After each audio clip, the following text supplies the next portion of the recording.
दोस्तों आज की वीडियो का टॉपिक है काज द फ्यूज ब्लोन, वोल्टेज या करंट। मतलब फ्यूज जो ब्लोन हो जाता है उसके रीजन क्या है, वोल्टेज है या करंट है। दोस्तों ये क्वेश्चन इलेक्ट्रिकल के इंटरव्यू के हिसाब से भी बहुत इंपॉर्टेंट है, इसलिए आप वीडियो को जो है वो पूरा देख लीजिएगा। आपको समझ में आ जाएगा कि फ्यूज को जो ब्लोन करता है वो वोल्टेज है या करंट है।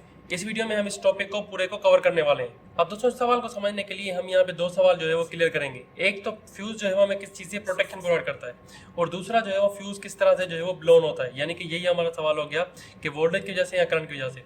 तो सबसे पहले हम पहले सवाल को जो है वो सॉल्व कर लेते हैं। आमतौर पर सबको पता होता है कि फ्यूज जो है वो हमें ओवर करंट से जो है वो प्रोटेक्शन प्रोवाइड करता है, लेकिन इस जो है वो पहले सवाल के जवाब को आप देख के आप दूसरे सवाल का जवाब जो है वो क्लियर मत कर लीजिएगा। आप ये मत समझिएगा कि अगर फ्यूज हमें ओवर करंट से प्रोटेक्शन प्रोवाइड करता है तो इसका मतलब ये है कि हमारा जो फ्यूज ब्लोन होता है वो भी ओवर करंट की वजह से ही होता है। ऐसा नहीं है, इस तरह से बिल्कुल नहीं होता। आप जो है वो उसके लिए सबसे पहले आप जो है वो पूरी वीडियो को देख लीजिए, आपको पता चल जाएगा कि सिर्फ ओवर करंट की वजह से जो है वो फ्यूज ब्लोन नहीं होता, उसकी और भी जो है वो कुछ कंडीशंस होती हैं। उससे पहले आपको जो है वो ये समझना चाहिए कि ओवर करंट जो है वो होता किस वजह से।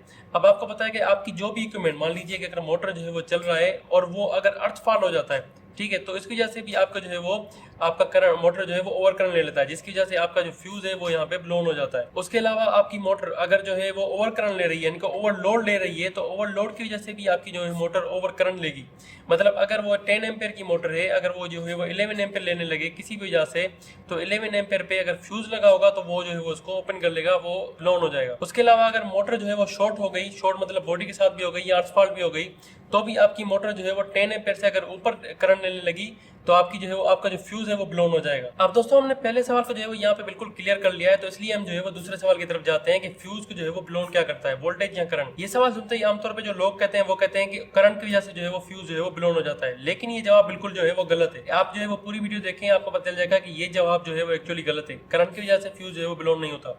अगर मान लीजिए आपको जो है एग्जाम्पल दे देता हूँ कि अगर आपके पास जो है वो 10 एम्पेयर का जो है वो फ्यूज है, अगर आपका फ्यूज जो है वो सिर्फ करंट की वजह से ही ब्लोन होता है, तो आप उसको जो है वो एचटी लाइन में क्यों नहीं यूज कर लेते। आपकी जो है वो एचटी लाइन है, आपको पता है कि पावर कांस्टेंट होने की वजह से अगर आपकी वोल्टेज जो है वो मान लीजिए 132 केवी की लाइन चल रही है और उसकी भी अगर आपको वो रेटिंग बता रहा है कि वो उसमें करंट जो है वो 10 एम्पेयर ही फ्लो हो रहा है, तो आप जो है वो यहाँ पे फ्यूज क्यों नहीं यूज कर सकते। आप वहां पे फ्यूज तो यूज नहीं कर सकते क्योंकि ये 132 केवी की लाइन है और ये तो जो है वो छोटे सर्किट्स के लिए या इलेक्ट्रॉनिक्स के लिए बना होता है, तो आप यहाँ पे क्यों नहीं यूज कर सकते। तो इस तरह का क्वेश्चन जो है वो आपसे जो है वो कोई ना पूछे, इसलिए आप जो है वो वीडियो को पूरा देखें कि काज क्या है फ्यूज को ब्लोन होने का। अब दोस्तों इसका जवाब मैं आपको अगर एक लाइन में दूं तो वो है कि आपका फ्यूज जो है वो डिपेंड करता है वोल्टेज और करंट दोनों पे। यानी कि आप अगर फ्यूज की जो है वो रेटिंग देखेंगे तो रेटिंग जो है वो VA में होती है। आपकी जो MCB या जो भी जो सर्किट ब्रेकर्स लगे हुए हैं उनकी जो रेटिंग होती है वो VA में होती है। अगर वो बड़े हैं तो वो KV हो जाता है, अगर ज्यादा बड़े हैं तो MVA हो जाता है, लेकिन वो VA में ही होता है। तो इनका मतलब है कि इनकी जो रेटिंग है, इनकी जो डिपेंडेंसी है वो वोल्टेज और करंट दोनों पे। आप आमतौर पे अगर फ्यूज देखेंगे कोई भी तो उस पे जो है वो वोल्टेज भी लिखी होती है। अगर आप जो है वो एक फ्यूज ले रहे हैं उस पे 220 वोल्टेज और 10 एम्पेयर लिखा हुआ है, तो इसका मतलब है उसकी जो करंट है वो तो 10 एम्पेयर हो गई। अगर वो 11 एम्पेयर होंगे तो वो जो है वो उसको ट्रिप करवा देगा, वो जो है वो ओपन हो जाएगा या ब्लोन हो जाएगा।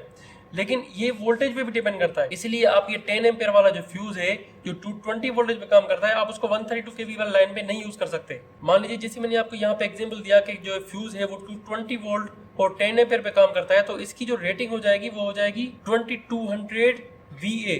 ठीक है, अब अगर आप इसकी वोल्टेज जो है वो कम कर लेंगे, अब अगर आपकी सिंगल फेज की AC की वोल्टेज जो है 220 के बजाय 180 चल रही है, तो आप उसको जो है वो 10 से मल्टीप्लाई नहीं करेंगे क्योंकि उसकी जो रेटिंग है वो एक्चुअली 2200 VA है। तो जो आपका करंट यहाँ पे फ्लो होगा वो एक्चुअली 10 एम्पेयर नहीं होगा, वो यहाँ पे ज्यादा एम्पेयर जो है वो फ्लो होगा।